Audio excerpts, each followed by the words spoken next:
President Bola Tinubu has met with service chiefs and other leaders of security agencies in a crucial meeting at the State House as insecurity worsens in Nigeria's capital and around the country.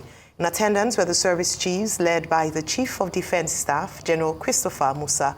Others at the meeting include the Chief of Army Staff, Lieutenant General Taoreed Lagbaja, Chief of Naval Staff, Vice Admiral Emmanuel Ogala, Chief of Air Staff, Air Marshal Hassan Abubakar, and the Inspector General of Police, Kayode Egbetokun. National Security Advisor Nuhu Rubadu was also at the meeting. It follows renewed cases of kidnapping across the nation.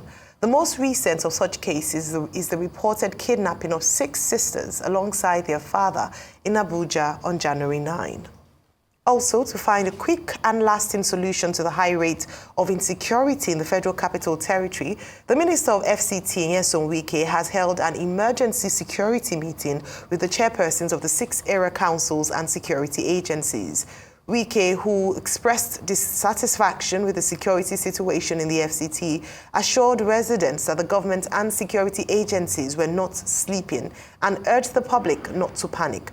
He asked security agencies to redouble their efforts.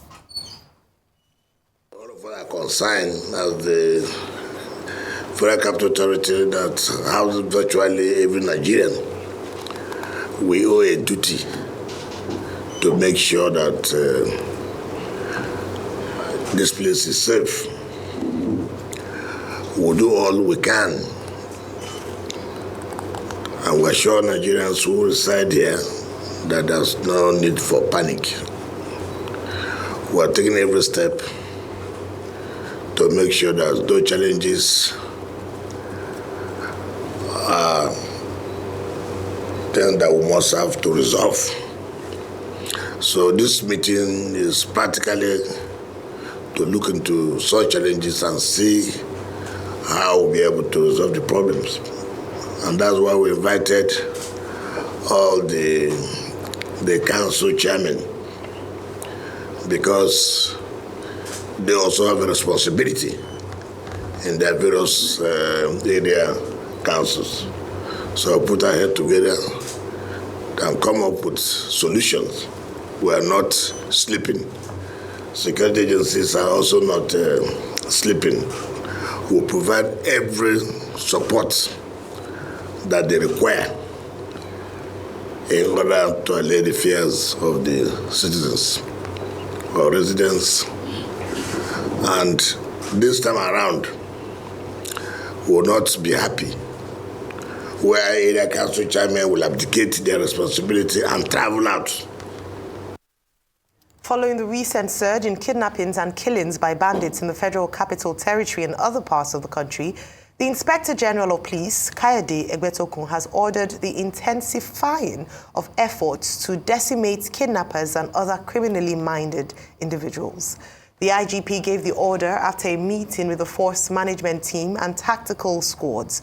The meeting focused on a comprehensive review of current security challenges, strategic planning, and the deployment of tactical resources to tackle emerging threats. Despite the worsening security situation in the FCT, the IGP is assuring Abuja residents of improved conditions.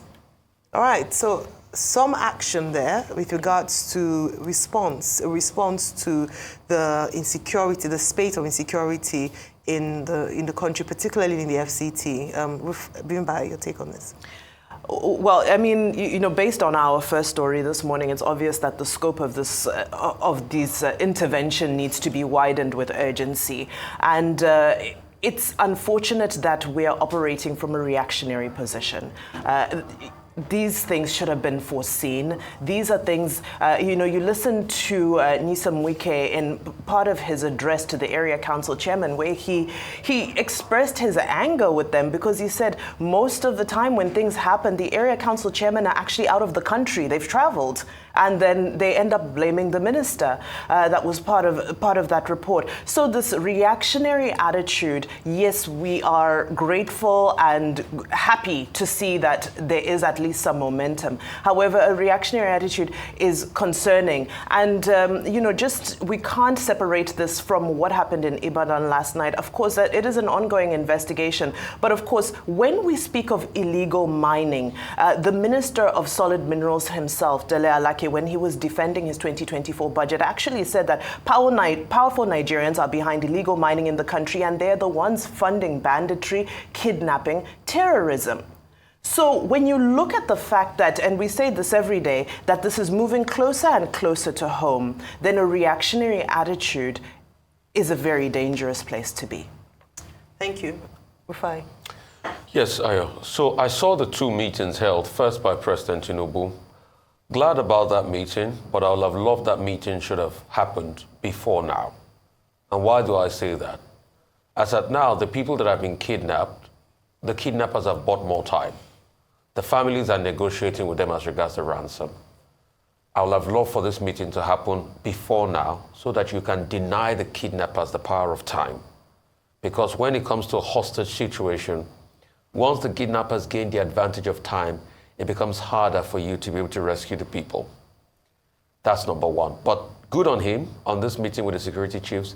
We'd like to see the resolution as regards this meeting. What are we going to do? It's not just having meetings, giving matching orders. Are we going to, like I said before, constitute a very complementary force across all security agencies to be able to stand the time of kidnapping? Include the use of neighborhood watch, include even landlord associations to be able to stand the tide of kidnapping in these areas. I'm happy that Minister Wike also had a meeting, but it's quite late. He should have done this meeting before now, rather than being in Rivers and talking about Rivers politics. This is what he ought to have done before now. But good, he has finally done it. He talked about the area council. Yes, apart from that, let's also extend it to landlords of various estates in and around Abuja metropolis, because there's been a surge in kidnapping, and we all know where these people are coming from. That axis across Niger that feeds into Abuja is a very paramount point, and how they can mount those areas is key. Thirdly, the IG said they were going to constitute a team. Yes, but this is also late because the kidnapping happened about a week ago. So let's see what the team can do as regards now to start and ensure that we get these people back. I also talked about psychosocial support. It's of importance because you also need to interface with the family members and interface with people around them. I believe strongly that if the Nigerian government goes out and apprehend these kidnappers and bring them to justice, that's the greatest way to reassure Nigerians that they are safe. And it has to be said. As regards the Ibadan situation, I would not want to say anything yet until the forensic experts and the ordnance team bring a detailed report out of their investigations before we can ascertain what really caused the explosion and the level of damage that has been done. Let the forensic and the ordnance team do their work as regards this. But kudos to the first responders. My commiseration to everybody hurt as a result of that attack. But we should all be careful. We should be vigilant. We should look around. And like the governor said, if you see something, it is best you say something. You have to be the one to blow the whistle on your neighbor if you know that whatever your neighbor will affect you. Just jumping onto that, something that Olutayo Famous Cole said that really struck was the fact that residents had said that they knew about the illegal miners but didn't do anything about it.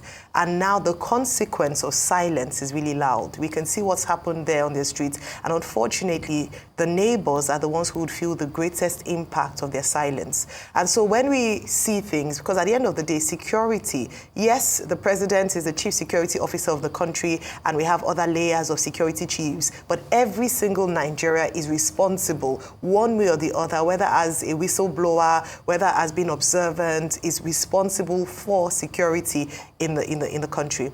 Now, moving on to the meetings headed by the president and also by the minister of the FCT in a separate meeting. I think it's important to say that we haven't gotten the full detail, the press statement or perhaps details of the meeting or what transpired. However, it sends the right signal to see the president acting.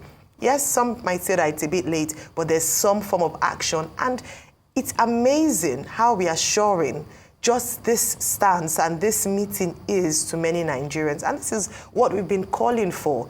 It's the fact that as leader, as chief security officer, your body language speaks volumes, irrespective of what's happening around. The fact that people see that there's an effort, there's obvious effort made towards the security of lives and property, it sends a signal to Nigerians that this administration is serious about securing the country. Beyond that, on the 5th of January, the president had met with security chiefs to receive, security briefings. Again, so just to mention that just a few weeks back, he had met with them and he had commended them on one hand, saying that they'd eliminated some of these, threats, but also gave them a charge to secure the nation. In fact, he said in that meeting, according to his press statement released by Ajuri Ngilali, that it was a threat to the aspiration of a $1 trillion economy if the security chiefs were unable to secure the country. So he did make allusion to the fact that if we were unable to secure Nigeria, it would be a threat to attracting foreign direct investment in growing the economy. And so that's quite important to mention that he said that receiving intelligence reports and briefings was paramount to him. So he might be silent in some cases, but it's important to see that there's work being done. But of course, the taste of the pudding is in the eating. Despite the meetings that are being held, if the spate of attacks and security continues, then it would reduce the confidence that Nigerians have in the security architecture of this country. But we keep hope alive because we want the security chiefs to succeed. We want Nigeria to be safe again across the different states of the Federation. Move on to our last story. The governor of Zamfara State, Dauda Lawal, has hailed the judiciary for restoring hope to the nation's democracy. This is coming on the heels of the Supreme Court verdict that affirmed his election as governor of Zamfara State. The governor, who returned to Gusau after his victory at the Apex Court, was greeted by a crowd which marched through several local government areas alongside his motorcade to the Freedom Square in Gusau, the capital city. Governor Lawal highlighted some achievements of his administration in the last months, stressing his commitment to bring prosperity to the people. He said tackling insecurity is part of his government's priority and that he's working to bring an end to banditry in the state. Let me thank the judiciary because they brought hope. We know there is hope in this country. And this is just the beginning. They have done extremely well by ensuring justice has taken its course. In spite of all the challenges,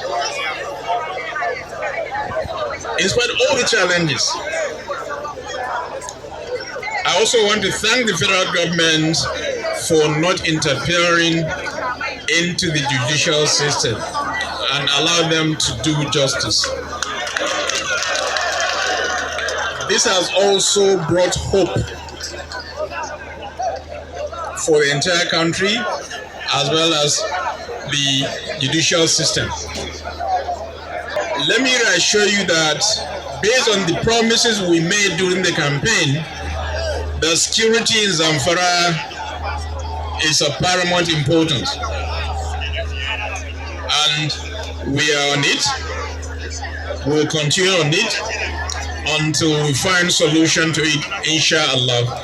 Of course, healthcare is also important, and we're doing so much in that area by reconstructing and rehabilitating most of the hospitals in all the 40 local governments to make sure healthcare is given its priority also.